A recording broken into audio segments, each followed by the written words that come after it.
Good morning বন্ধুরা, welcome back to my channel. আমি তিন্নি তোমাদের সঙ্গে আর একটা নতুন ব্লগ শেয়ার করতে চলে এসেছি। আশা করি তোমরা যেখানে আছো সবাই খুব ভালো আছো আর খুব সুস্থ আছো। আর আজ রবিবার, ঘড়িতে বাজে সকাল 6টা। আজকে একদম সকাল থেকে ব্লগটা শুরু করলাম। আশা করব ব্লগটা তোমাদের ভীষণ ভালো লাগবে।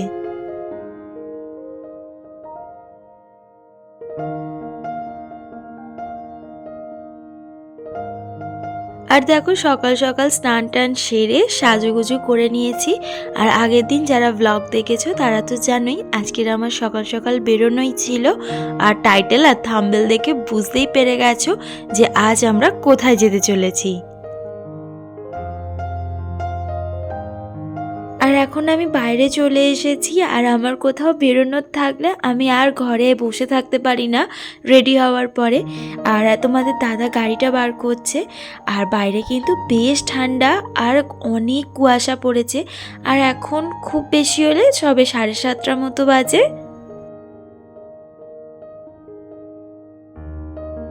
আর আজ আমরা যাচ্ছি কলকাতার ব্রিগেডে। সেখানে লক্ষ্য কণ্ঠে গীতা পাঠ হচ্ছে। কম বেশি তোমরা সবাই জানো, যারা কলকাতায় থাকো তারা তো জানোই, আর কলকাতার বাইরেও যারা থাকো আশা করব তারাও জানো। আর আজ আমরা সবাই মিলে বাসে করে যাচ্ছি। আর আমরা ছোট ছোট গীতা সবাইকে দিয়েছি।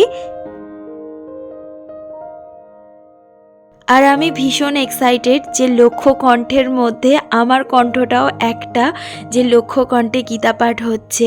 তো আমি ভীষণ খুশি যে আমি এই রকম একটা মহৎ উৎসবে যেতে পারছি।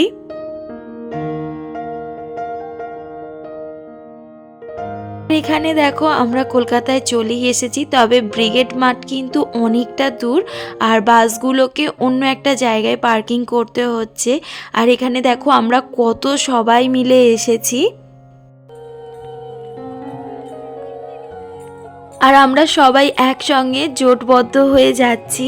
আর সবাই কিন্তু আমরা এখানে সাদা শাড়ি পরে এসেছি। আর ছেলেরা কিন্তু সাদা পায়জামা পাঞ্জাবি পরে এসেছে, ভীষণ সুন্দর দেখতে লাগছে। তো চলো পুরো ব্লগটা তোমরা দেখতে থাকো, আশা করব তোমাদের ভীষণ ভীষণ ভালো লাগবে।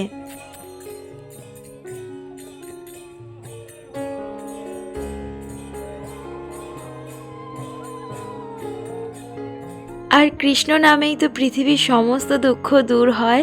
তো আমিও ভাবলাম যে যাই, গীতা পাঠ করেই আসি। আর এখানে এসে বিশ্বাস করো ভীষণ ভালো লাগছে। আর শুধু আমরা নয়, কত জায়গা থেকে কত মানুষ এসেছে, তোমাদের বলে বোঝাতে পারবো না।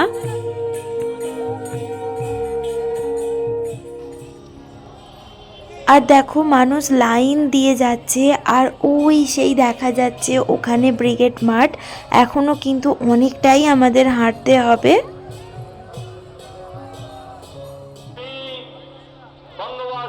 এখন আমরা ব্রিগেড মাঠে চলেই এসেছি, এক্ষুনি গীতা পাঠ অনুষ্ঠান শুরু হবে। আর দেখো কত মানুষ এসেছে।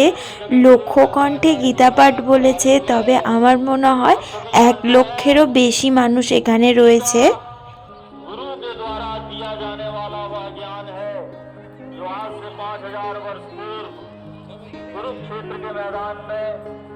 भगवान जगत गुरु श्री कृष्ण ने अर्जुन को प्रदान किया था। उस गीता ज्ञान को श्रीमद आदि शंकराचार्य जी महाराज ने जो गौरव दिया, ऐसा गौरव गीता को आज तक किसी ने नहीं दिया। आदि शंकराचार्य जी महाराज ने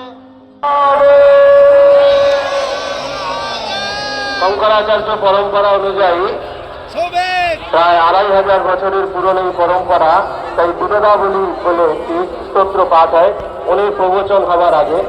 এইটা পাঠ হওয়ার পরে পরম পূজ্য জগৎগুরু গণাধিপতয়ে নমঃ সজয়তি সিন্ধুর্বদনো দেবো যৎপদপঙ্কজস্মরণং वाकरमणिरिव तमसां राशीन्नाशयति विघ्नानां नारायणसमारम्भां शंकराचार्यमध्यमाम्। मन में मन की तरंग उद्वेलित हो रही है। अर्जुन के मन में संशय पैदा होने लगा है, युद्ध करूं कि न करूं। युद्ध करने के लिए ही तैयार थे, युद्ध करने ही आए थे। परमात्मा श्री कृष्ण को निमंत्रण देने के लिए द्वारका गए थे। यह प्रमाण है कि युद्ध में अर्जुन तत्पर। আর এক্ষুনি কিন্তু গীতা পাঠ শুরু হবে। প্রথমে একটা গান দিয়ে গীতা পাঠটা শুরু হচ্ছে।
আর গীতা পাঠ হয়ে যাওয়ার পরে এখন আমরা সবাই মিলে বেরিয়েই পড়েছি আর প্রায় বাড়ির কাছাকাছি চলেও এসেছি।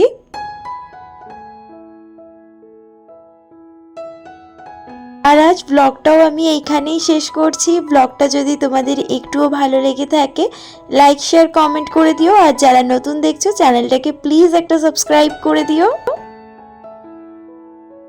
আর আজ এইটুকু, সবাইকে টাটা। সবাই খুব ভালো থেকো, সুস্থ থেকো।